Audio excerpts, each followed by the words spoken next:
All right, welcome back to WMMA Now with your host Chuck Stevenson, coming at you with some fight news out of the Ultimate Fighting Championship. So the UFC is targeting a strawweight bout between Mackenzie Dern and Randa Markos. This is coming out of MMAfighting.com. I'll put the link in a pinned comment down below. This fight is being targeted for UFC 253 in September. Looking at the stats. Dern coming in 8-1, Markos coming in 10-8-1. Big experience factor in favor of Markos. Now Markos is coming off a loss to Amanda Ribas in March 14th. Dern is coming off a win over Hannah Cifers May 30th. Before that, she had suffered a loss to Amanda Ribas as well. Let's see. Markos is the elder of the two, 34-27. They stand the exact same height, 5 feet 4 inches, 163 centimeters, and almost identical reach as well. 63 inches, 163 centimeters for Dern to 63.5 inches, 161 centimeters for Markos. I see this as being a very tough fight for Mackenzie Dern. For one thing, Markos, her striking is awkward to watch.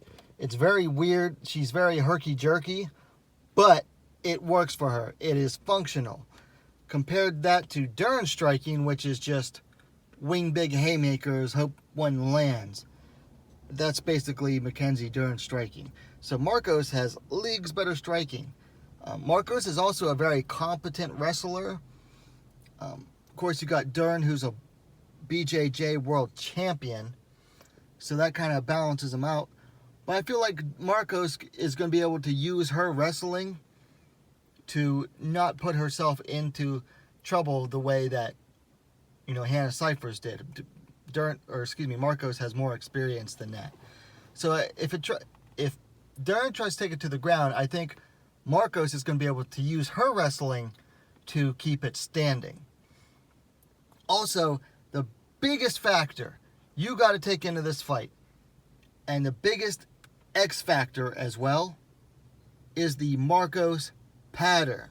Okay, Randa Markos doesn't win 2 fights in a row, but she also never loses 2 fights in a row. She's coming off a loss here. This pattern has only ever been broken one time with a draw, which after that, the pattern went right back to the beginning. So Markos is coming off a loss here to the same fighter in Amanda Ribas that Dern also lost to. I don't see Markos losing 2 in a row. I just don't. She hasn't in her entire career. I don't see her losing 2 in a row now.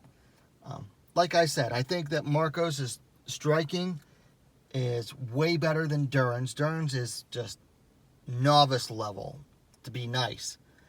And I see Markos being able to use her own wrestling skills, her own grappling skills, to nullify Dern's attempts to get this fight to the ground. Now, could Dern land a big haymaker? Sure, she could. Could she get Markos to the ground and work on submissions? Yeah, she could. But I honestly don't see that happening, and I think that Markos is going to be able to outstrike her on the feet and use her own wrestling, her own grappling ability skills to keep the fight on the feet where she'd be at an advantage over Dern. Anyway, those are my thoughts on the fight. Normally don't make picks this early, but I'm pretty confident with this one, especially considering the the Markos pattern. So anyway, let me know your thoughts on the fight in the comments down below. Of course, if you like the video, give it a like, and hey, what are you waiting for? Subscribe to WMMA Now, the most complete women's mixed martial arts dedicated platform on YouTube. Thanks for watching. We'll see you next time.